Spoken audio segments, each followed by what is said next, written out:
Yes role. सो शर्लिन, क्या कहना चाहोगी? इसके पहले भी हमने आपका बहुत सारे बयान लिए, लेकिन आज आप अम्बोली पुलिस स्टेशन आई हो, what is the reason behind?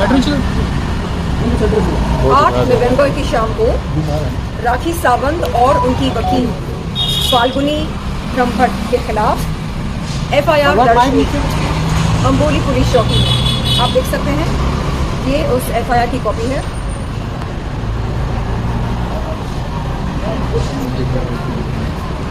धाराएं देख सकते हैं आप।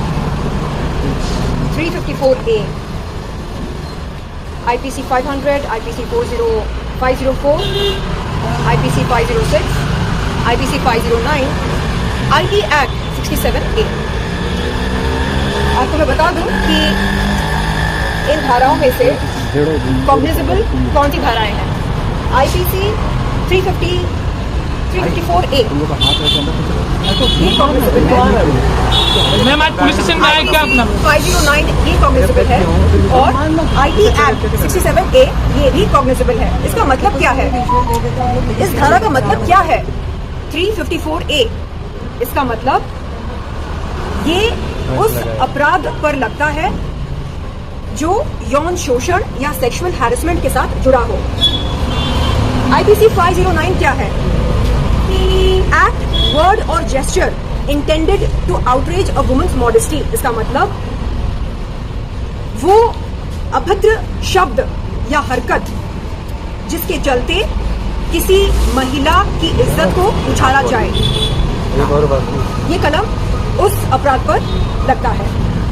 IT Act 67A क्या है?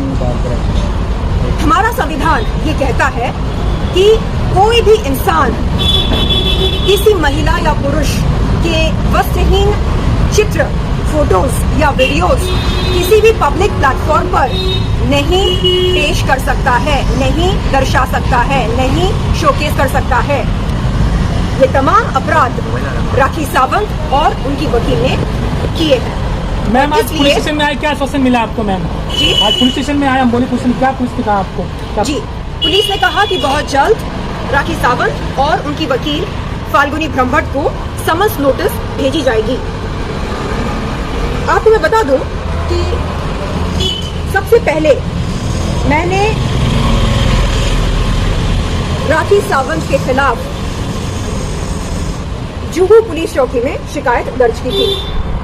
आप ये देख सकते हैं और डेट भी देख सकते हैं, 3 नवंबर, जिस दिन उसने अपने जिम के बाहर खड़े होकर मेरे बारे में अश्लील अभद्र टिप्पणियां की थी।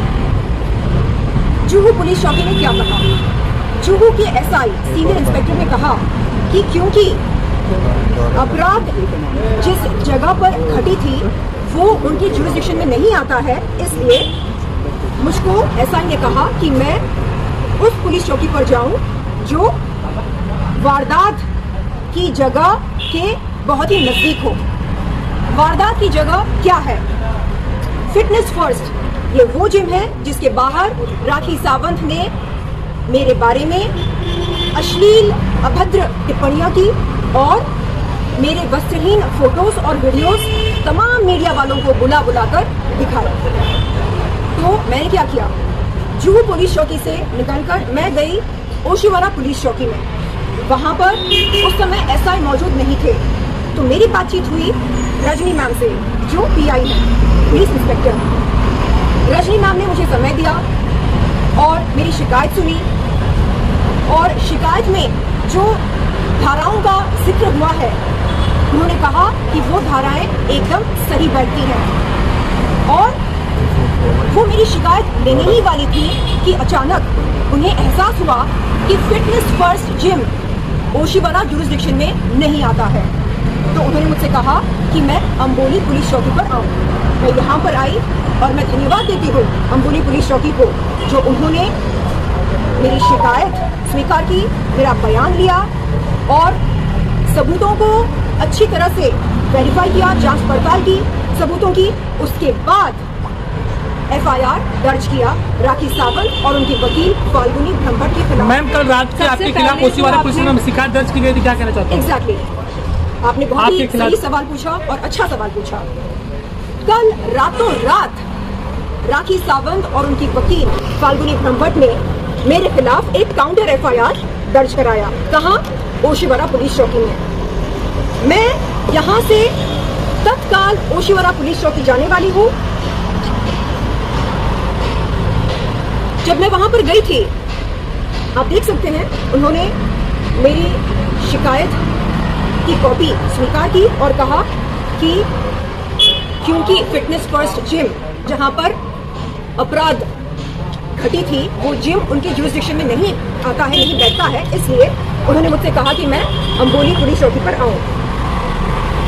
तो ये देखिए, ओशिवरा पुलिस चौकी ने मुझको ये पत्र भेजा मेरे घर पर। इसमें लिखा है कि क्योंकि fitness first gym Oshiwara jurisdiction में नहीं बैठता है, नहीं आता है, इसलिए वो मेरी शिकायत की कॉग्निजेंस नहीं ले सकते हैं।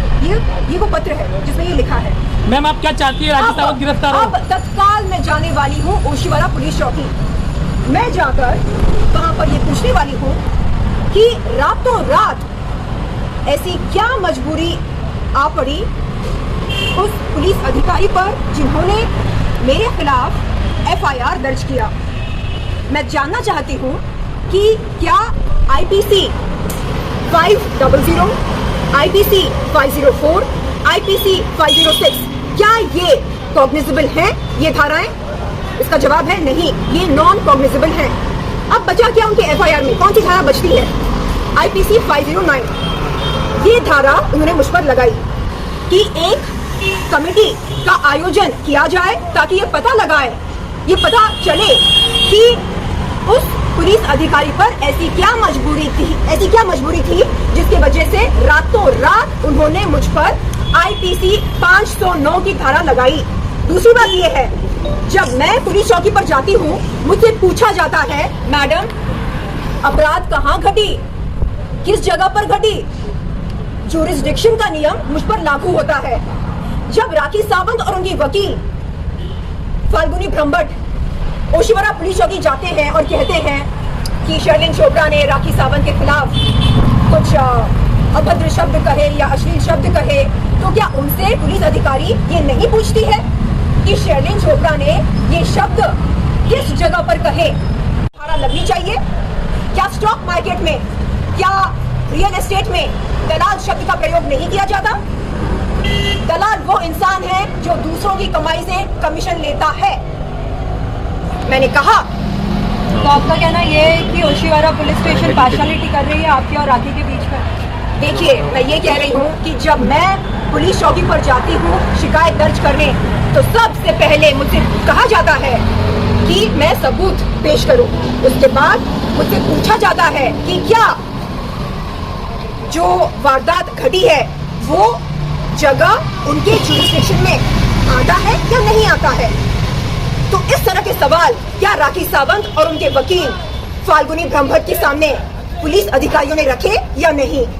मुझे ये जानना है कि क्या भारत देश में आने वाले समय में अगर लोग चर्बी की दुकान, अश्लील, वाहियात, बदसात, खिलौनी, दलाल इन शब्दों का प्रयोग करें, तो क्या उन तमाम लोगों पर आईपीसी 509 की धारा लगेगी? मैं जानना चाहती हूँ कि क्या कानून हम सब के लिए अलग है या हम सब के लिए एक समान है? साथ ही पहले तो राखी सावंत जुहू पुलिस स्टेशन क्यों नहीं गई? राखी सावंत जुहू पुलिस स्टेशन क्यों नहीं गई? क्योंकि यह मामला जुहू पुलिस स्टेशन में आता है। बिल्कुल। देखिए, यहाँ पर एक सज्जन खड़े हैं जो कह रहे हैं कि राखी सावंत को अगर शिकायत करनी होती मेरे खिलाफ तो वो जुहू पुलिस चौकी जाती, लेकिन उसने ऐसा नहीं किया। मैंने जो कुछ राखी के बारे में कहा, अपने घर पर कहा और अपने जिम के बाहर कहा। मेरा घर जुहू में है, मेरा जिम भी जुहू में है। तो ये दोहरे मापदंड क्यों? उसके लिए अलग नियम, मेरे लिए अलग नियम, ऐसा क्यों? राखी सावंत और उनकी वकील जुहू पुलिस चौकी पर क्यों नहीं गए मेरे खिलाफ शिकायत दर्ज करने? ओशिवरा पुलिस चौकी पर क्यों गए? और दूसरी बात, रातों रात मुझ पर आईपीसी 509 की धारा लगाने की क्या जरूरत थी? ऐसी क्या मजबूरी थी? क्या सबूतों की जांच पड़ताल हुई थी? हाँ या ना? ऐसी क्या मजबूरी थी? मुझे जानना है। मुद्दा स्टार्ट हुआ साजिद खान से। वेल, साजिद खान के बारे में पुलिस ने क्या कुछ कार्रवाई की है, और साथ ही आपका वीडियो जिस तरीके से राखी ने बताया, अब क्या कहना चाहेंगी जनता को? वाकई ये सच है या फिर ये वेबसाइट्स के ऊपर आपने भी कोई कार्रवाई की है? देखिए, जब जब कोई महिला यौन शोषण के खिलाफ आवाज उठाती है, जब जब कोई महिला यौन शोषण करने वालों के खिलाफ आवाज उठाती है, तब तब राखी सावंत और राखी सावंत जैसे लोग खड़े होते हैं यौन शोषण का विरोध करने वालों का विरोध करने के लिए। मैं पूछती हूँ, आखिर क्यों एक महिला होते हुए राखी सावंत को पीड़ित महिलाओं के प्रति सहानुभूति क्यों नहीं दिखाती है? वो एक महिला होते हुए पीड़ित महिलाओं से वो हमदर्दी क्यों नहीं रखती है? और क्या यह हमारा संवैधानिक हक नहीं है कि हम हक की लड़ाई लड़ें, कि हम इंसाफ और न्याय की गुहार लगाएं?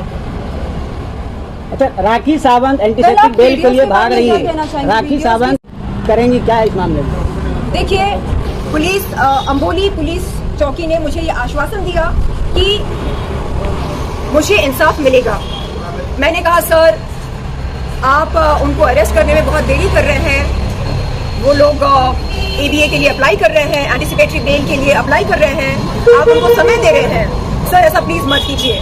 तो यहाँ के SI ने कहा, मिस चोपड़ा, हम समझ सकते हैं कि इस समय आप पर क्या बीत रही है, और हम आपको बता दें कि भावनाओं में बहकर हम कोई कदम नहीं उठा सकते हैं, कानून के दायरे में रहकर हम आपकी पूरी मदद करेंगे। तो उन्होंने कहा कि जल्द से जल्द राखी सावंत और उनके वकील फाल्गुनी ब्रह्मभट्ट को समन्स नोटिस भेजी जाएगी।